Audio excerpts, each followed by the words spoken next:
Muito boa noite. Meu nome é Pedro Gaudi, tá? Eu sou um dos professores que trabalha aqui no Sinamate.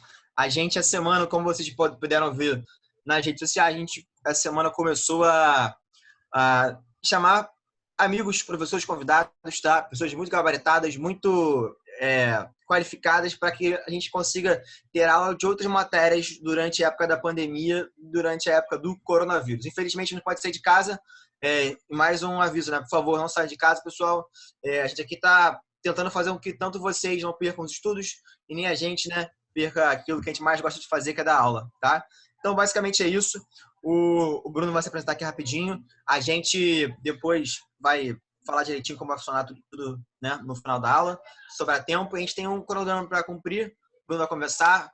Bruno, se apresenta aí, fala tudo certinho. Vou tirar aqui meu vídeo. Começa, querido.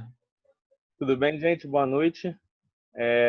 Para quem não me conhece, Bruno Barreto, né? Meu nome, sou professor de Geografia. E estou aí convidado pela galera do Sinamate. Eles não falaram, né? Para quem não conhecia o Sinamate, sigam a página, né? O Gaudi e o Luquinhas,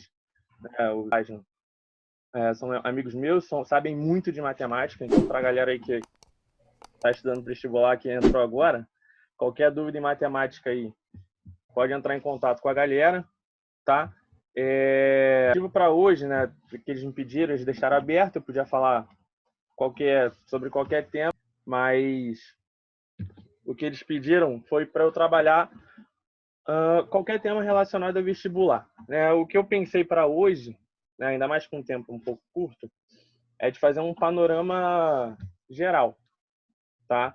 Fazer um panorama mais geral sobre temas que caem no vestibular, principalmente pegando o ERJ, principalmente pegando o Enem, tá? Então, eu vou compartilhar minha tela já já com vocês, e aí vocês vão poder ver, eu vou mostrar alguns gráficos e depois vou destrinchar um pouco mais sobre temas que são recorrentes nas provas. Tranquilo? Vou compartilhar minha tela. Eu fiz aqui uma apresentação simples, não sou bom em slides, mas acho que ficou bem prática e o objetivo aqui é a gente trabalhar temas, então ficou bem didático, tá? Né? Eu peguei o Enem e a UERJ só, então esses primeiros slides eu vou apresentar gráficos e depois a gente vai entrar mais a fundo nos temas que estão nesses gráficos, tá? Depois eu vou aprimorar esses gráficos e aí eu posso até disponibilizar para quem é meu aluno. Eu vou mandar, fiquem tranquilos, para quem é a galera do Ensinamate, eu vou mandar os arquivos pro Gaudi, pro Luquinhas, e eles vão mandar para vocês também, porque a gente consegue levar informação para mais pessoas, tá? Olha só, começando pelo Enem, tem um gráficozinho aí, tá? Esse gráfico, ele tá mostrando, ele faz a divisão das questões de 2010 para cá, tá? E de 2010 para cá, a gente observa que tem uma quantidade relevante, questão de geografia, né? E está dividindo em geral e Brasil. Esse gráfico não mostra muita coisa. O que importa mais é o próximo gráfico, que é onde a gente já tem uma divisão de temas. E aí a gente já começa a entender como que se dá a distribuição das questões dentro do Enem, tá? Esse primeiro gráfico aí, então vou voltar, ó, esse primeiro gráfico são das questões de geografia geral, tá? Geografia geral. Reparem que o Enem ele tem uma abordagem muito focada em questões econômicas, tá? Então, a geografia econômica ela acaba sendo mais abordada quando se fala de geografia geral, tá? Quando a gente fala de geografia Brasil, a gente vai ver que esse cenário já é um pouco diferente, né? Na verdade, não vai mudar no Enem, vai mudar na UERJ, mas por que é um pouco diferente? Esse número de questões ali, 38 de geografia geral, a maior parte delas aborda o tema de globalização. Tranquilo? Globalização. Já quando a gente fala de geografia econômica do Brasil, né, a gente vai ver que o que mais é abordado é a agricultura, né, geografia agrária. Mas, de certa forma, o Enem ele prioriza questões de geografia econômica. Mas a gente sabe que no Enem existe a interdisciplinaridade, né? Ou seja, o fato de ter uma questão de agrária não quer dizer que dentro dessa questão esteja sendo cobrado algo de solos, por exemplo, tá? Esses números eu tirei do site do SuperPro, só para dar os créditos para a gente não ter problema. Mas reparem que o Enem, ele foca bastante nas questões de econômica, né? Destacando principalmente geografia agrária, indústria e energia. Na geografia física, tanto geral quanto Brasil, que a gente vê aí que é top 3, tá? Destaque principalmente para clima, vegetação e relevo, tá? Em geografia humana, urbana e população, beleza? Isso serve tanto para a geografia geral quanto para a geografia do Brasil. Falando de UERJ, tá? Falando agora de UERJ, a gente tem aí mesmo tempo, tá? A gente levantou, eu fiz o levantamento aí na UERJ também de 2010 para cá, a gente tem temas mais ligados a questões gerais do que Brasil. A UERJ é bem diferente do Enem. Bem diferente do Enem. A relação de temas que eu vou mostrar já para vocês mostra isso. Né? Claro, alguns temas sempre vão aparecer, mas a abordagem dos temas, os temas que mais aparecem, eles têm algumas diferenças que são bastante importantes, são bastante relevantes. A gente vai falar disso já já, tá? Reparem aí que na UERJ, né, e aí está o maior perigo, em geografia geral, há uma maior recorrência de questões que falam sobre geopolítica, tá? E também geografia econômica e geografia humana, na geografia geral. Galera que vai fazer o UERJ esse ano, a prova não foi confirmada ainda se vai ser adiada ou não, tá? Mas nesse tema aí, geopolítica, tem que ter um pouco de cuidado. Por quê? Quando você destrincha aí nesses números que eu estou mostrando para vocês, eles colocam geopolítica mundial, tá? Que é quando ele tem a produção por demanda, tá? Enquanto o Fordismo a produção é padronizada, o Toyotismo tem a produção customizada. Enquanto o Fordismo é rígido, o Toyotismo é flexível. Tranquilo? Tá? E o Taylorismo vai dar base para o sistema Fordista de produção. Tranquilo? Né? E para a gente fechar essa parte de indústria, eu tenho ali a relação entre os sistemas econômicos e a influência do Estado. Lembra aí de liberalismo, keynesianismo e neoliberalismo, tranquilo? Que tem total relação, por exemplo, com a economia brasileira, com a industrialização aqui no Brasil. Tranquilo? Eu tenho aí Vargas, JK, o governo militar, foram períodos keynesianos, tá? E eu tenho também o período neoliberal pós anos 90, que é quando a gente começa a ter a presença de empresas de fora, capital estrangeiro e outras coisas. Saindo de indústria, a gente já vem logo para urbana, tá? Lembrando que o processo de industrialização e de urbanização eles estão bem conectados, perfeito? O que acontece é o seguinte: o desenvolvimento de indústrias ele geralmente vem junto de um processo de urbanização. Então, a partir do momento que as indústrias se desenvolvem, né, em determinado espaço, esse espaço tende a passar por um processo de urbanização. Exemplo, sei lá, o interior do estado do Rio de Janeiro, Resende, Volta Redonda, ou o interior de São Paulo. Né? A partir do momento que as indústrias começam a chegar nessas cidades, você tem um processo de desenvolvimento industrial muito forte, de desenvolvimento urbano, perdão, muito forte acontecendo nesses lugares. Em geografia, eu sempre falei isso para meus alunos, desde sempre. Né? Tem aluno antigo meu aqui e tem aluno recente. Você tem duas opções. Você pode decorar ou você pode tentar entender e linkar os processos. Né? Indústria urbana andam de mãos dadas. Indústria e população, por exemplo, que é o próximo, andam próximos. Tá? Então, eu acho muito mais fácil vocês conectarem os assuntos e aí talvez não saber tudo de maneira específica, tipo no mínimo dos detalhes, como se fossem especialistas naquilo, mas é desenvolver a capacidade de linkar os temas, de linkar o que está sendo falado. Tranquilo? Eu acho muito mais fácil. Por exemplo, na minha aula de conceitos de geografia urbana, são mais de 10 conceitos. É muito mais fácil você entender a relação entre os tipos de cidade, né, do que você, de fato, sei lá, gravar os 10 e só ter gravado os 10. Aí você pode se confundir. Mas dando prosseguimento. Dentro de urbanização, a gente trabalha muito essa questão dos conceitos dentro da geografia urbana, tá? Então, os tipos de cidade, o que é o sítio urbano, o que é, né, como se dá o processo de urbanização, se ele é mais acelerado, se ele é menos acelerado, como eram as condições da cidade antes de você ter ali, estudar segregação socioespacial, que é um conceito importante, estudar rede urbana, né, a relação entre cidades, né, aí vocês vão lembrar, tem a cidade global, tem a cidade, a mega cidade, então, que são diferentes, então a rede urbana, né, global, eu estou trabalhando em cidades globais, então é interessante vocês, quando estudarem urbanização, saberem conectar os assuntos, beleza? E aí você tem, por exemplo, dentro dos conceitos, os tipos de cidade, né? A metrópole, a megalópole, que é a conurbação, outro conceito, que é a conurbação de metrópoles, a megacidade, tecnopolos, tá? Cidades médias, por exemplo, existem outros tipos de cidade.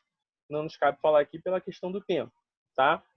As consequências do processo de urbanização ambientais e econômicas, só pensar que boa parte da Mata Atlântica brasileira foi desmatada por causa do crescimento de cidades, tá? E os impactos econômicos do processo de urbanização, porque a economia de um país ela tende a se transformar. O Brasil era um país extremamente agrário no início do seu crescimento, e hoje a gente já tem a relação campo-cidade completamente diferenciada, né? As decisões partem da cidade, partem dos centros urbanos. Perfeito? E aí, então, existe todo um conjunto de consequências, tanto para o setor ambiental como para o setor urbano. A gente vai voltar nisso, mas ali, nos impactos ambientais urbanos, pensa o seguinte: enchentes, lixo, doenças. Bruno, Oi. desculpa te cortar, cara. A Maria Clara perguntou assim, o que seria essas relações entre cidades? Tá? As relações entre cidades, por exemplo, você pensar, vou usar o exemplo dela porque eu conheço, né? Você pensar que, por exemplo, o Rio e Magé, tá? Que são cidades aqui da nossa região metropolitana. Uhum. A cidade de Magé, ela tem uma dependência da metrópole. Magé não é metrópole, Rio de Janeiro é uma metrópole. Então, o que acontece é o seguinte, a partir do momento que eu tenho uma metrópole próxima a outra cidade, a tendência, imagina que a metrópole é a minha mão inteira, e essa cidade é só um dedo meu, tá? O que vai acontecer é que muita gente vai sair dessa cidade menor, no caso Magé, e vai vir trabalhar na metrópole, porque a metrópole ela tem mais infraestrutura, a metrópole ela tem mais oferta de empregos, a metrópole também tem mais pessoas, tem mais serviços. Então é comum, por exemplo, pessoas tendo que sair de cidades menos desenvolvidas, com menor infraestrutura, para cidades mais bem infraestruturadas. Isso pensando na escala local. Se eu for pensar em escala mundial, por exemplo, a principal bolsa de valores do planeta fica em Nova York, que é a principal cidade global que existe no planeta. Então, eu posso pensar essa relação entre cidades pegando a escala global e a escala local ou nacional. Nova York é uma cidade extremamente importante para o mundo todo, né? Um dos novos epicentros da Covid-19, por exemplo. Tá? São mais de 25 mil casos em Nova York, dados de ontem. E de Nova York partem pessoas para o mundo todo. Então, por exemplo, se essa Covid tivesse começado em Nova York e não lá em Wuhan, provavelmente hoje a gente teria um número de pessoas impactadas muito maior. Tranquilo? Então, assim se dá a relação entre cidades, tá? Continuando, pensar em impactos ambientais urbanos, né? Já falei, enchentes, a questão do depósito de lixo, contaminação da água, esgoto, saneamento básico, como que isso vai influenciar na saúde pública, tranquilo? Pensar em desigualdades socioeconômicas, que na UERJ é trabalhado como segregação socioespacial, tá? Que no Enem é muito trabalhado a partir de tirinhas, a partir de textos que colocam opiniões diversas, opiniões opostas, tá? É você pensar exatamente nesse ponto de que tem pessoas que têm muito mais privilégios, moram em lugares mais infraestruturados, e pessoas que têm carência de oferta de serviços, carência como é que eu posso falar, de infraestrutura, não tem casa com saneamento. Essa noção é importante, principalmente para a UERJ. A UERJ mesmo, né, com o governo atual, ela mantém uma pegada muito política na prova. Então, as questões da UERJ têm um teor politizado muito mais forte do que as questões do Enem. O Enem tem uma tendência, né, pelo que a gente sabe, tem uma tendência de não abordar mais tantos temas que envolvem essa questão política, essa questão de desigualdade.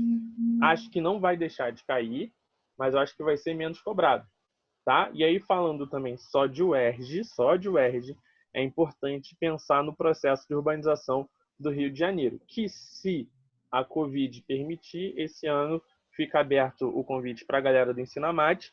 Eu vou tentar fazer uma aula lá no centro do Rio de Janeiro, volto a falar. Se Opa, boa. Quero participar, hein? Posso? a Covid, claro, você pode até participar dando aula de matemática, tá?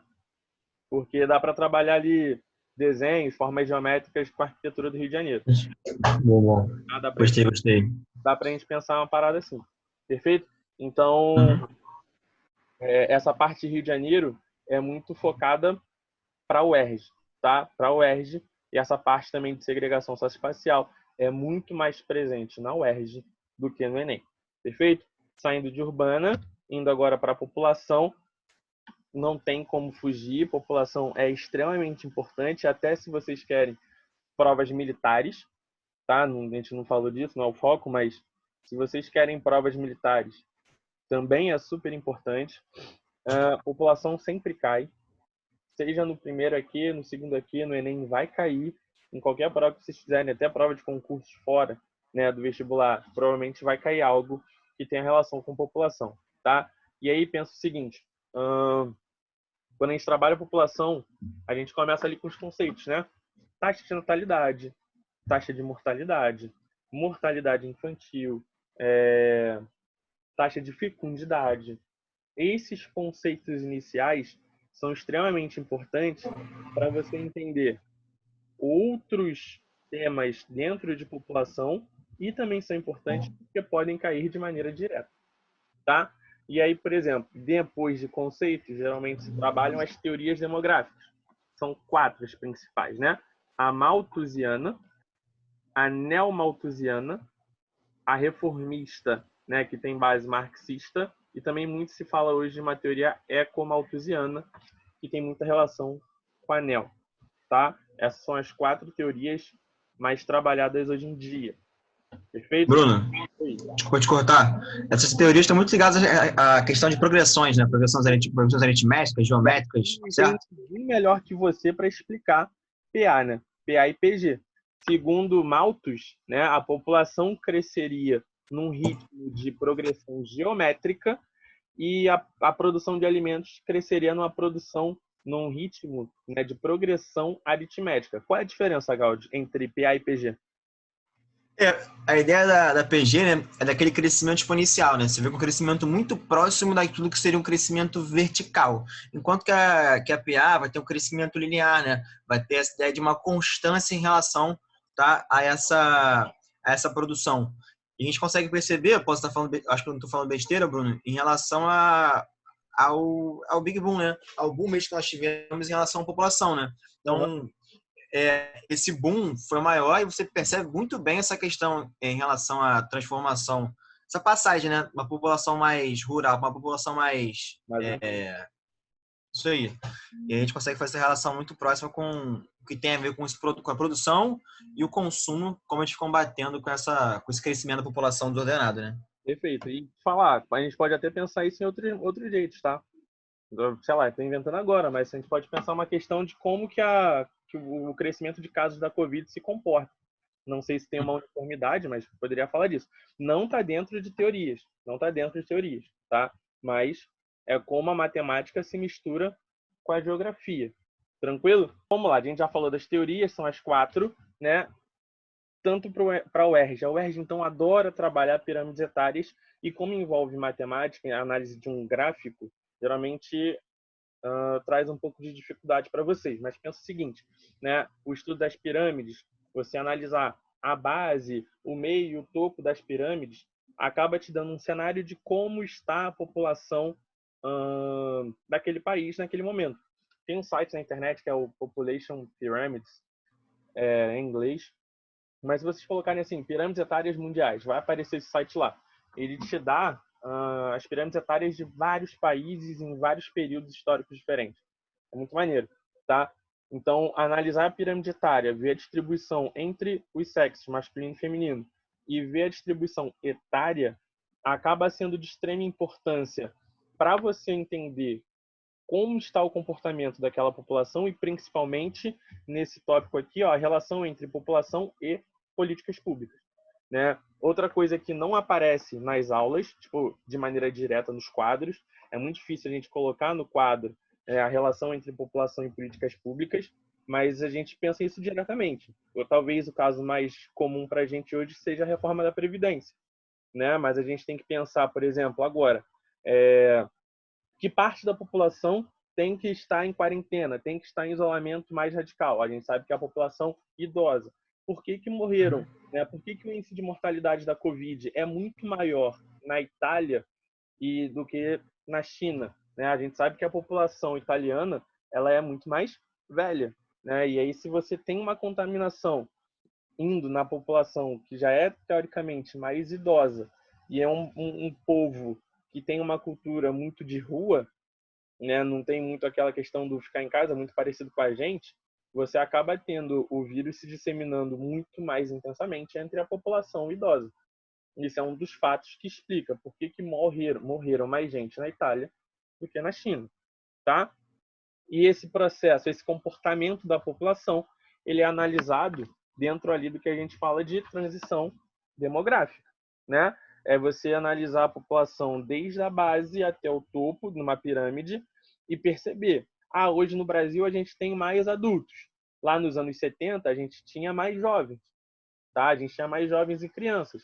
Provavelmente daqui a uns 30, 40 anos, a gente vai ter uma população idosa muito maior. Repara que houve uma transição do comportamento, tá? Essa transição demográfica, e aí eu queria fazer um adendo, dentro de população, para a UERJ, para o Enem e para vestibulares do Brasil inteiro. Dentro de população, transição demográfica, tá? E migrações, principalmente migrações, são os temas que mais aparecem, tá? Se vocês pegarem listas na internet, fazerem as listas dos cursos de vocês, sei lá, quiser inventar exercício, que seja, vocês vão observar que as noções de transição demográfica e de migrações são as que mais costumam aparecer, né? Como o nosso foco é pensar em o que mais cai no vestibular, dentro de população, o destaque é muito grande para a transição demográfica, tanto no mundo como um todo, como pensar isso no Brasil. Tem uma questão da UERJ muito boa, que mostra o mapa do Brasil com várias pirâmides e pede para a gente falar qual lugar que a transição está mais na fase inicial, gabarito e região norte, e migrações, que é... Bruno, Fala, vou te cortar. A Júlia está perguntando assim, como a pirâmide etária influencia na questão da mortalidade da Covid-19? Países, tá, Júlia? Países onde eu tenho população mais idosa, tá? Como, por exemplo, em países europeus, tem uma tendência a terem um índice de mortalidade maior, tá? Então, por exemplo, a China, ela ainda está longe de completar o seu processo de transição demográfica, diferente da Itália. A população italiana ela é mais idosa. Quando você pega uma pirâmide, né, a gente trabalha pirâmides nesse formato triangular, né, com a base larga, onde eu tenho mais crianças, o meio menorzinho e o topo mais fino, onde eu tenho menos idosos. Eu tenho pirâmides que têm esse formato, né, redondo, no meio, aqui no meio a população adulta, né, onde ela é mais numerosa, e tem pirâmides que têm um formato de um triângulo invertido, tá? Que aí, ou seja, o topo da pirâmide, por estar maior, acaba representando que eu tenho nesse país ou nesse local uma população idosa mais numerosa. Essa população idosa mais numerosa vai acabar resultando num maior risco, né, e numa maior probabilidade, Gaudi está aí, uma maior probabilidade de você ter um índice de mortalidade maior. Fechou? Tá? Então, ó, para fechar a população, pega ali migrações, tá? Migração é muito importante. Pensar em êxodo rural, pensar em migração forçada, pensar em transumância, pensar em nomadismo, Pensar nesses conceitos de migrações e jogar na realidade, ou seja, jogar no que a gente já sabe que aconteceu e que a gente sabe que pode vir a acontecer, né? Então, por exemplo, a gente tem hoje um movimento migratório muito forte de chineses para o mundo todo, né? A gente teve, no caso do Brasil, na nossa história, uma migração muito forte, inicialmente dos africanos, depois de europeus, depois dos anos 50, migrações internas, né, dentro do Brasil.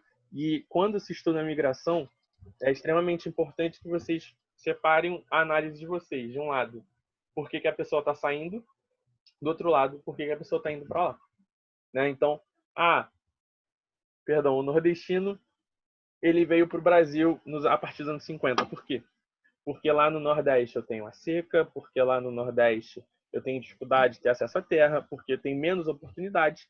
E o Sudeste, ou seja, por que ele está indo? No Sudeste eu tenho mais empregos, eu tenho indústria, eu tenho mais desenvolvimento. Isso acaba atraindo fatores atrativos e fatores repulsivos.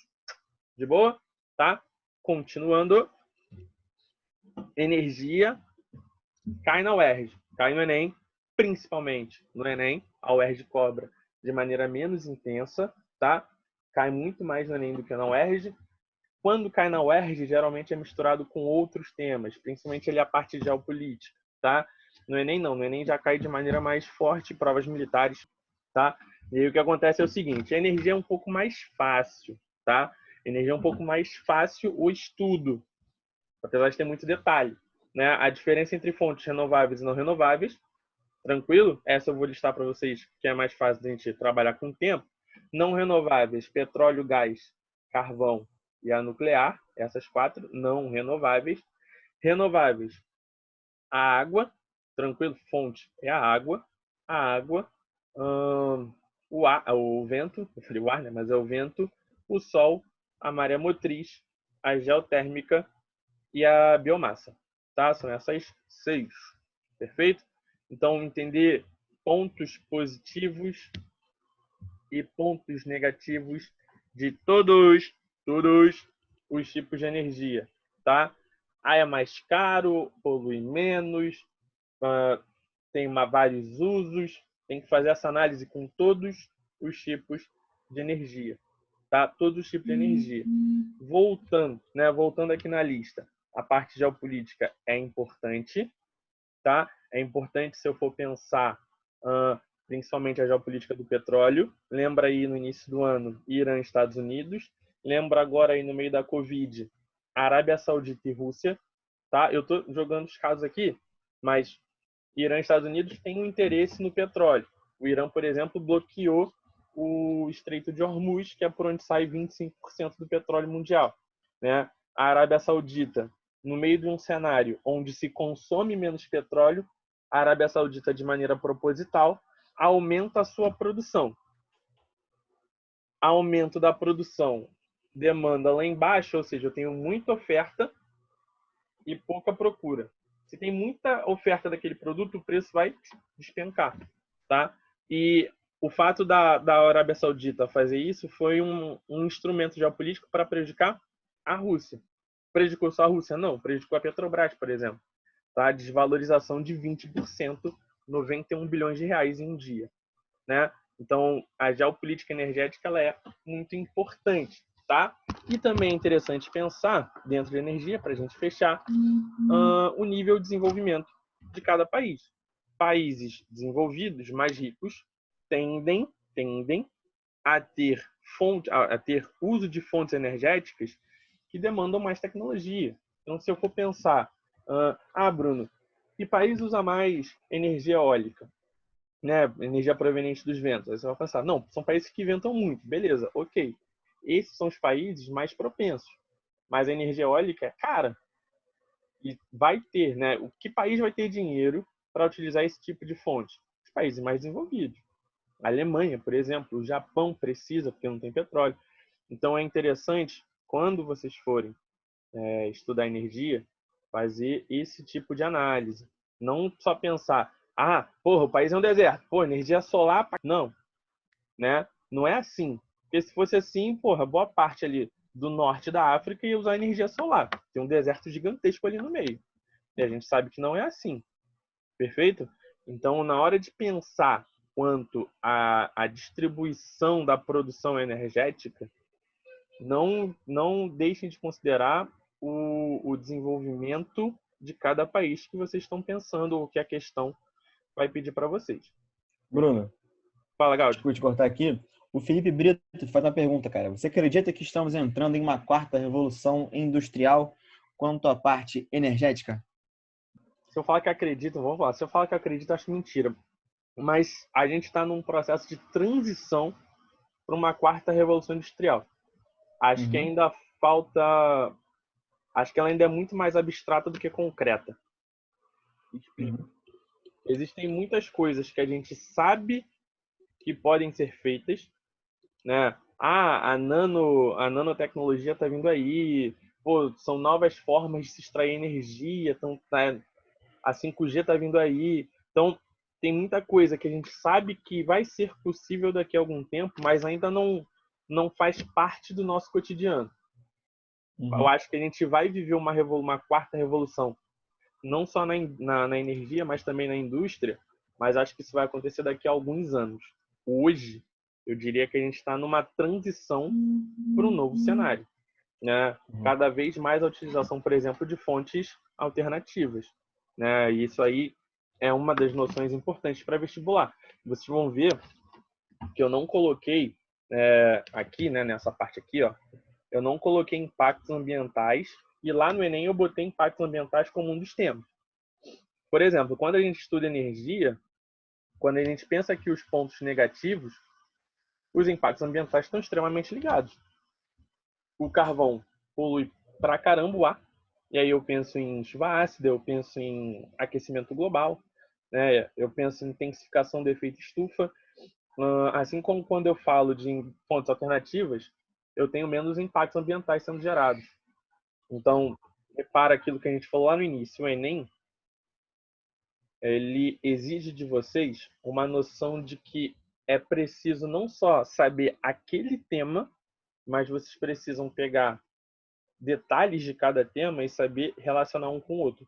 Sacou? Por isso que eu não gosto, volto a falar, não é que eu não gosto, mas eu não recomendo a utilização da memorização, principalmente para o aluno que está focando pesado no Enem, tá? Porque é perigoso, é perigoso. Você tem uma capacidade de memória muito forte, memória fotográfica, eu gravo tudo, mas se você confundir um detalhe, isso pode te atrasar na prova, tá? Então, para a gente fechar a energia, por favor, estudem pontos positivos e negativos de cada um, lembrando que isso tem referência com outros temas, né?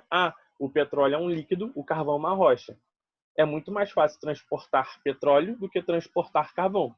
Isso ajuda o petróleo a ser hoje a fonte de energia, a fonte de matéria-prima mais utilizada no planeta. Tranquilo? Ainda mais porque existe mais carvão do que petróleo hoje, tá? O petróleo tende a acabar antes do carvão. Perfeito? Tá? Dando prosseguimento aí, ó, já chegando perto da parte final, clima e vegetação. Pô, Bruno, tá de sacanagem, tá com preguiça, juntou os dois para ganhar tempo. Não, tá? Clima e vegetação para o Enem, eu nem botei, ó, poderia botar aqui embaixo, ó, esqueci de botar. Enem, clima e vegetação é Enem, tá? E se tem alguém aqui que faz prova, que é prova militar, porra, muito, tá? Principalmente a essa. Mas clima e vegetação para o Enem é muito importante, tá? E por que eu botei junto? Porque um tá ligado ao outro, tá? É muito importante que você estude muito bem clima, para você entender vegetação. Se vocês entenderem bem as características climáticas do espaço onde você está analisando, você vai ter uma facilidade muito grande em pensar vegetação e bioma. Sacou? Então, clima e vegetação, assim como indústria urbana, estão de mãos dadas. Estão de mãos dadas. Tá? De clima, é extremamente importante pensar em elementos: pressão atmosférica, temperatura e umidade do ar. Pensar como esses três elementos atuam, né, na distribuição dos ventos, pensar na questão das chuvas, tipos de chuva, né? Pensar nas zonas térmicas, tranquilo? E os fatores, altitude, latitude. Ó, eu tô dando exemplo com a Covid, porque é o tema atual, mas estudou-se que a propagação do vírus ela é mais eficiente em áreas de zona temperada. O que isso quer dizer? Quer dizer que esse vírus ia ter dificuldades para se propagar na Amazônia? Talvez. Talvez, mas a gente sabe que se em zonas temperadas ele tem um índice de propagação maior, significa que em áreas de clima mais ameno, o vírus tem mais facilidade. Sacou? Outro exemplo, na Itália, na época que começou a propagação do vírus, estava no início do inverno. Né? Início do inverno, aqui era verão, Itália, hemisfério norte, inverno. E lá, o início do inverno é o período que os velhinhos ficam o quê? Gripados. Sacou? Então, no início, ninguém associava as gripes, a gripezinha, sacanagem, mas ninguém associava a gripe à possibilidade de ser o Covid. Sacou? Então, isso preocupa, né? Isso, na verdade, prejudicou a população italiana na hora de você determinar se era a Covid ou se era um outro vírus da gripe, tá? Então, clima é importante demais, tá? Importante demais, principalmente elementos e fatores, tá? Essa, talvez, dentro de clima, dentro desse bloco de clima e vegetação, geralmente são 8 tempos, tá? De aula são 4 aulas, né? 2 aulas para clima, 2 aulas para vegetação. Pô, foca muito na tua aula de elementos e fatores. Muito, muito, muito. A aula mais importante dentro desse bloco, tá? Principalmente os fatores, tá? Altitude, latitude, massas de ar, relevo, continentalidade, maritimidade. Estou esquecendo de um. As correntes marítimas, tá? Né? Importante para a formação de desertos. Então, essa aula de fatores é muito importante. Se você entender bem fatores climáticos, vocês vão entender muito facilmente tipos de clima e climogramas. Mas muito fácil, tá? Principalmente os tipos de clima. Climograma é gráfico. Então é só ter atenção. Pensa, eu sou de geografia. Eu ensino a mate, fazer um investimento, né? Ensinar mate é investimento. Exatamente. Eu até Muito pensando bem. aqui para exatamente melhorar a minha análise de gráficos, por exemplo. Tá? Climograma é um gráfico. Se você tiver com calma, eu que sou ruim em matemática, na hora que eu vou analisar um gráfico, eu tenho que ficar calmo. Calmo por quê? Para eu poder pegar o dado, ou pegar aquele gráfico e ver certinho o que ele está querendo me mostrar. Né? Porque, pensa, se eu consigo, vocês conseguem. Ele garante isso a vocês. O climograma, ele mostra a quantidade de chuvas, ele mostra a temperatura, né? Geralmente a temperatura, eu não sei qual lado esquerdo e qual lado direito, tá? Essa é a minha mão esquerda. Então, ele vai mostrar do lado esquerdo, geralmente, a temperatura, do lado direito vai estar o índice pluviométrico, vocês vão ver na diferença das unidades de medida, graus Celsius e milímetros, e embaixo os meses do ano. Embaixo aqui os meses do ano. A linhazinha da temperatura, as barras das chuvas. Então eu consigo ver qual é a média de temperatura e qual é a média de chuvas espalhadas pelo ano. Bruno, beleza, tu ensinou.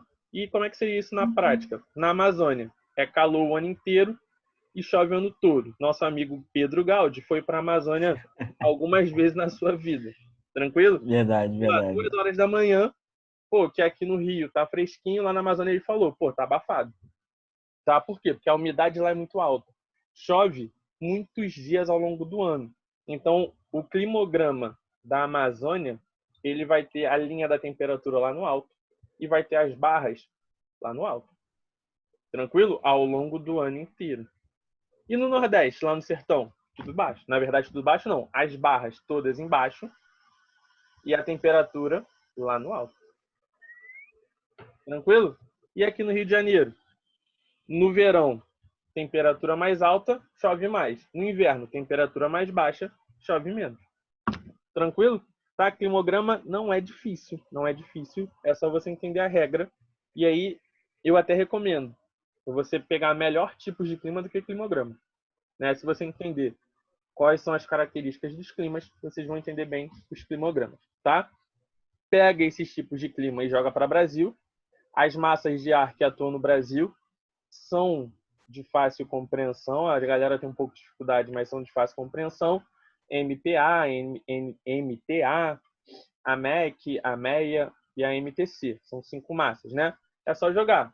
Uma vem do polo, 2 tropicais, 2 equatoriais. A que vem do polo é fria, a equatorial é quente, a tropical é quente. Perfeito? As atlânticas, todas são úmidas. A continental, tropical, que fica no meio do continente, é seca. E a MEC, que fica no meio da Amazônia, nosso amigo Gaudi é a prova viva disso. Perfeito? A MEC, que fica no meio da Amazônia, ela é úmida.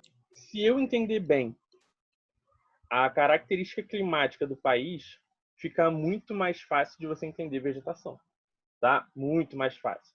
Pô, num lugar que é muito quente, muito úmido, a vegetação vai ser o quê? Muito desenvolvida. Se o lugar é muito quente, seco, ou se o lugar é muito frio e seco, eu tenho vegetações pouco desenvolvidas. Por exemplo, no deserto quase não tem vegetação. Na Amazônia, é o contrário, tem vegetação pra caralho. Tranquilo? No nosso litoral, que é quente e úmido, né, tropical litorâneo, no nosso litoral tem muita vegetação. Mata Atlântica. No nosso interior, tem vegetação, menos, que é o quê? O cerrado. Né? Se você pensar Mata Atlântica, pô, árvore pra caralho, muito verde, muito denso. O cerrado já é um pouco mais baixo, já é um pouco menos denso, mas ainda é muito verde. Só que não é aquele verde de árvore, é aquele verde de arbusto, é aquele verde de campos, e até tem um pouco de árvores a partir do momento que você está próximo de climas mais úmidos. Perfeito? Né? Falando de vegetação brasileira, tá? E para o Enem, é muito mais importante para vocês focarem em Brasil, tá? Tanto em clima quanto em bioma. Ah, Bruno, mas pode cair tudo. Pode. E eu vou ensinar tudo e vocês vão estudar tudo, ok.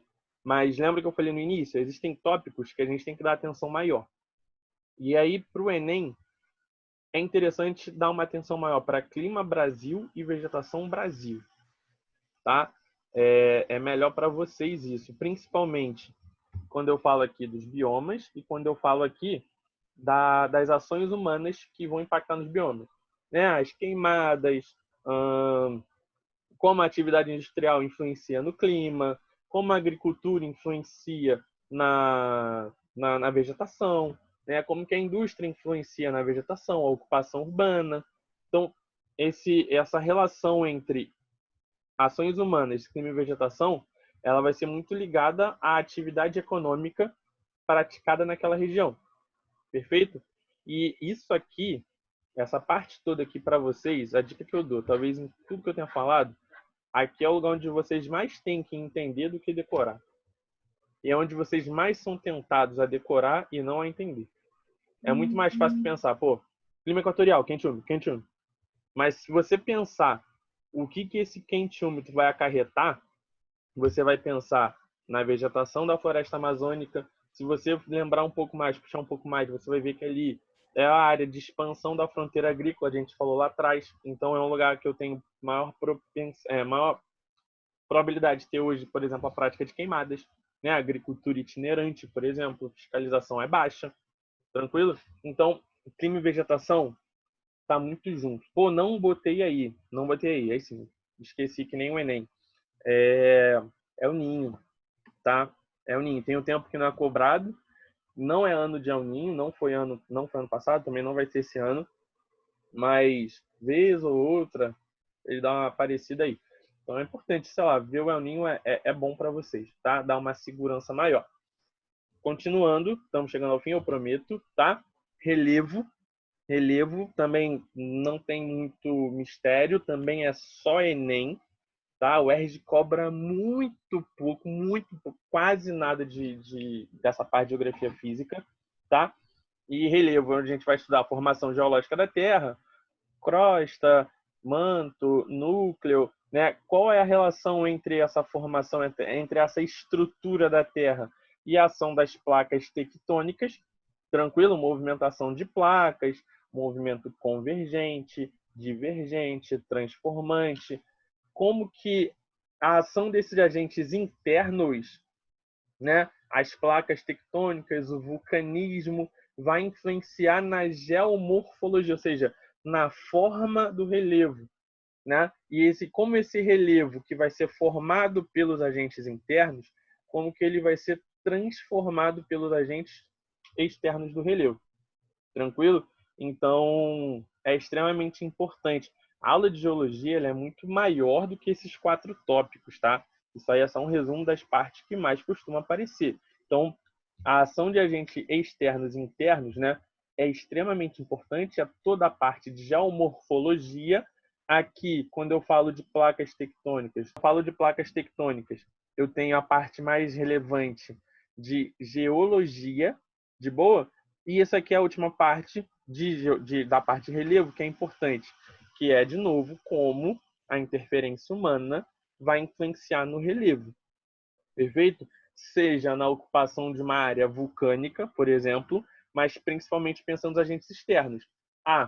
Né, na aula de erosão, por exemplo, a ocupação de encostas ela vai ser influenciada e vai acabar determinando um maior índice de deslizamento de massa. Tranquilo? Ou a enchente, né, o inundamento de rios, de boa. Tá? Por exemplo, a erosão fluvial. O rio tende a se inundar mais, por quê? Porque tem mais sedimentos ali dentro, porque ele está menos profundo, né, o processo de assoreamento. Então, é importante pensar como que a ação humana interfere hoje no processo de modificação das formas do relevo. De boa? Tá? Essa parte de relevo importante é uma parte simples. O desafio de relevo é vocês conseguirem pegar fenômenos que a gente não vê acontecendo, principalmente os fenômenos geológicos, que são muito longos, né, e são, né, historicamente, estou falando aí de bilhões de anos, é pegar esses fenômenos e trazer para o concreto. Tá? Recomendo muito ver vídeos, ver documentários nessa parte aí. E, para fechar, a parte de cartografia, tá? Que é fechado, é isso aí, é estudar a localização norte, sul, leste, oeste, tranquilo? As coordenadas, onde eu tenho latitudes e longitudes, lembra que as longitudes têm influência nos fusos horários, cálculo a escala, as projeções cartográficas, cilíndricas, cônicas, planas, se são equivalentes, se são equidistantes, e para finalizar essa parte, por que eu passei rápido nisso aqui? Porque isso aqui é muito fechado, tá? E cartografia é o ERG, só o ERG. Já caiu cartografia no Enem? Caiu. Cai uma vez a cada 2 anos, na média, assim. É muito pouco, tá? É muito pouco. Então, isso aqui é total ERG, cai todo ano o ERG, todo mundo sabe que isso aqui vai cair. Então, tem que analisar tudo. Bruno, o que pode cair? Pô, não tem como falar. Por quê? Porque todos esses tópicos aqui já foram cobrados. Então, não tem nada de novo para a UERJ cobrar para vocês. Só que a UERJ é muito criativa quando fala de cartografia, tá?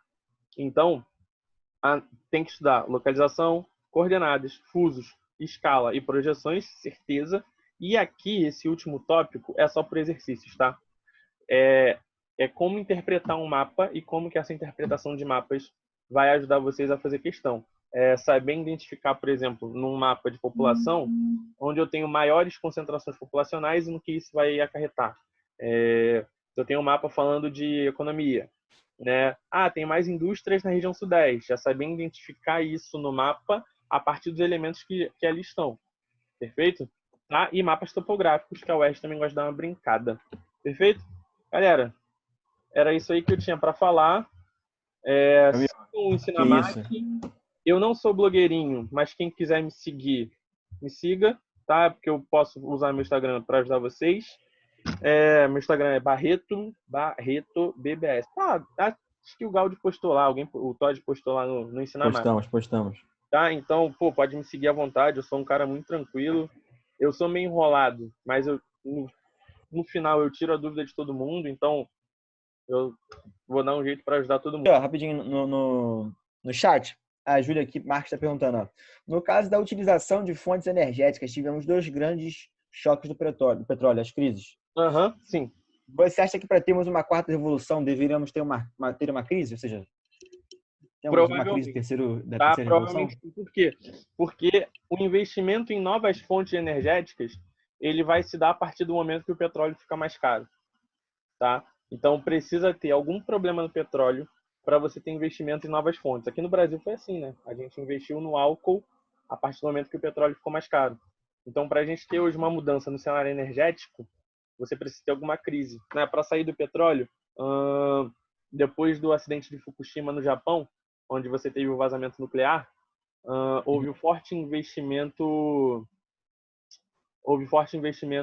em tirar, né, em mudar a fonte nuclear para outras fontes, nem que sejam fontes não renováveis também. Mas, por exemplo, a França, o Japão passaram a investir menos em usinas nucleares. Quando fala que vai dar aula em pouco tempo, eu nunca acredito. É. Eu sempre falo assim, não, se ela vai dar meia hora, eu dobro, eu coloco 1 hora de aula. Que fala que vai chegar no horário, pô.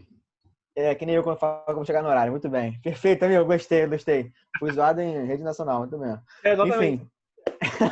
Eu perdi. Lembra que eu perdi quase um tempo do jogo? Que tu não chegou? Não. Só pra lembrar. Mas não vamos botar isso, não. Mas é isso. Só tirando a faixa do fã. O Bruno ficou com inveja do Diego ontem, colocando a foto lá em São Januário. Só pra lembrar colocou aqui. A faixa do Mengão aí. É. Ó, tô contando com o Caio Siqueira pra fazer do Fogão também. Vamos esperar. Tá, olha só, eu vi que ainda tem gente aí que eu conheço. Porra, a galera que veio de fora, muito obrigado. A galera do Ensinamate, um prazer conhecer vocês. Tá? Eu não sei se tem mais alguém que eu já dei aula no passado, depois dessa semana eu tô assustado. Mas, pô, é um prazer muito grande estar com todos vocês aqui nesse momento. É isso. Tranquilo? Pessoal, agradecer mais uma vez, tá? A presença de todos. Tenho certeza que foi de muita importância para todos nós, que a gente conseguiu passar por vários tópicos da geografia. Pô, cara, o feedback é muito importante de vocês. Pô, elogiem, critiquem, enfim. Pô, obrigado aí. Então fazendo vista também agora. Pô, galera, podem falar com a gente, fiquem à vontade para vocês dizerem, enfim, o que for, as impressões de vocês, se gostaram, se não gostaram.